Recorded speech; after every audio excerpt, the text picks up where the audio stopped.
Hi hello అండి, welcome back to my channel Fatima's kitchen flavours అండి. ఈరోజు ఇంకో మంచి రెసిపీతో మీ ముందుకు వచ్చేసాను. అదే చూస్తున్నారు కదా, గుత్తి వంకాయ ఫ్రై అండి.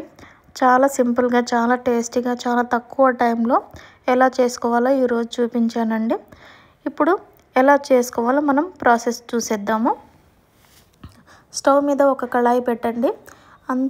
కళాయి హీట్ అయిన తర్వాత అందులో 1 స్పూన్ ధనియాలు, 1/2 స్పూన్ జీలకర్ర, కొద్దిగా ఎండు కొబ్బరి వేసి లో ఫ్లేమ్లో పెట్టి ఫ్రై చేసేసుకోండి.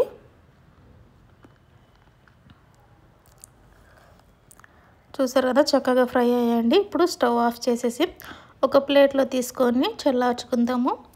ఫస్ట్ మనం స్టఫింగ్కి ప్రిపేర్ చేసుకుంటున్నామండి. ఇప్పుడు మిక్సీ జార్లో యాడ్ చేసేసుకోండి ధనియాలు, జీలకర్ర, ఎండు కొబ్బరి. ఇందులోనే ఒక 1/4 టీ స్పూన్ పసుపు, 1/2 స్పూన్ సాల్ట్, 2 స్పూన్స్ కారం వేసుకోండి. 10 వెల్లుల్లి రెబ్బలు పొట్టు తీసి వేసేసుకోండి. వేసి ఇప్పుడు గ్రైండ్ చేసేసుకోండి. చూసారు కదా, ఇప్పుడు ఇందులోనే కొద్దిగా కరివేపాకు వేసుకోండి. కొద్దిగా కొత్తిమీర కాడలతో సహా వేసుకోండి. ఈ కరివేపాకు, కొత్తిమీర వేయడం వల్ల ఫ్లేవర్ అనేది చాలా బాగుంటుందండి. వేసి గ్రైండ్ చేసేసుకోండి. చూసారు కదా, చక్కగా స్టఫింగ్ రెడీ అయిపోయింది. స్మెల్ చాలా బాగుంటుందండి. ఇప్పుడు ఈ స్టఫింగ్ని ఒక బౌల్లో తీసుకొని పక్కన పెట్టుకోండి. ఇప్పుడు వంకాయలు నేను శుభ్రంగా వాష్ చేసుకొని పక్కన పెట్టుకున్నాను. ఇప్పుడు ఒక బౌల్లో వాటర్ తీసుకొని అందులో 1 స్పూన్ సాల్ట్ అనేది యాడ్ చేసేసుకోండి. వంకాయలు కట్ చేసి ఉప్పు నీళ్ళలో వేస్తాం కదా, దానికోసం. ఇప్పుడు వంకాయలు లోపల ఏమన్నా పురుగులు ఉన్నాయేమో చెక్ చేసుకుంటూ కట్ చేసేసుకొని ఉప్పు నీళ్ళలో వేసేసుకోండి. నేను వీడియోలో చూపిస్తున్న విధంగా అయినా కట్ చేసుకోవచ్చు, లేదు అనుకుంటే జస్ట్ 2 ఘాట్లు పెట్టుకోవచ్చండి, అది మీ ఇష్టం.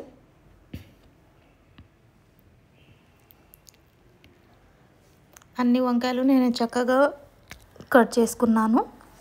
ఇప్పుడు స్టవ్ మీద ఒక బాండి పెట్టేసి 3 to 4 స్పూన్స్ వరకు ఆయిల్ వేసుకోండి. ఇదే ఆయిల్ సరిపోద్దండి.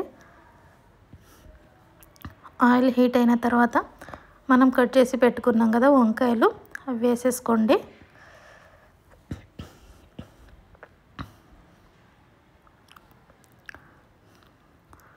ఒకసారి బాగా కలిపేసి మూత వేసి లో ఫ్లేమ్లో చక్కగా మగ్గనివ్వండి. తొందరగానే మగ్గిపోతాయండి.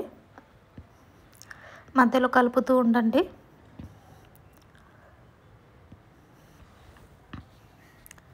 అటు ఇటు తిప్పుతూ ఫ్రై చేసేసుకోండి వంకాయలను. చూసారు కదా, వంకాయలు చక్కగా ఫ్రై అయిపోయాయి.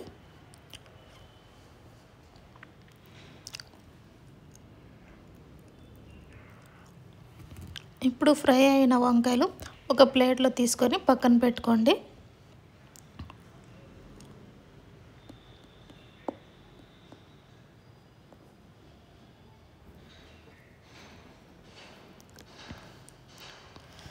ఇప్పుడు ఈ వంకాయలు చల్లార్చుకోండి.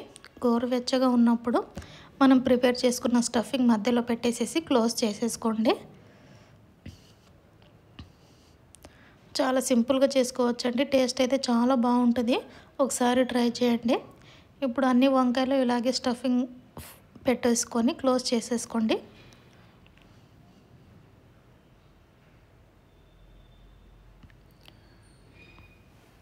ఇప్పుడు అదే కళాయిలో 1/2 స్పూన్ తాలింపు గింజలు వేసేసుకోండి. 1 ఉల్లిపాయ సన్నగా కట్ చేసేసుకొని వేసేసుకోండి. అదే ఆయిల్ అండి, ఇంకా నేను ఆయిల్ అనేది ఏమి యాడ్ చేయలేదు. అదే ఆయిల్లో చేసుకుంటున్నాను, అదే ప్యాన్లో చేసుకుంటున్నాను. ఇప్పుడు ఉల్లిపాయలు కూడా చక్కగా ఫ్రై అయిపోయాయి. ఈ ఉల్లిపాయ కూడా చక్కగా ఫ్రై అయిన తర్వాత మనం స్టఫ్ చేసి పెట్టుకున్నాం కదా గుత్తి వంకాయలను అందులో వేసేసుకోండి. స్టఫింగ్ ఏమన్నా మిగిలినా సరే వేసేసుకోండి.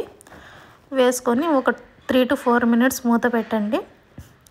తర్వాత తీసి స్టఫింగ్ బయటకు రాకుండా చిన్నగా కలపండి.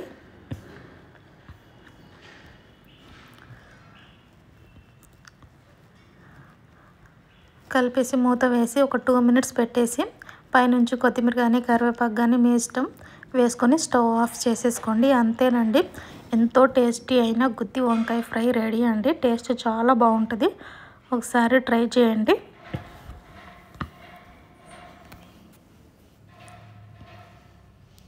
ఇలా చేసుకోవడం కూడా చాలా సింపుల్ అండి. మీకు స్టఫింగ్ ఎక్కువ కావాలనుకుంటే పల్లీలు యాడ్ చేసేసుకోండి.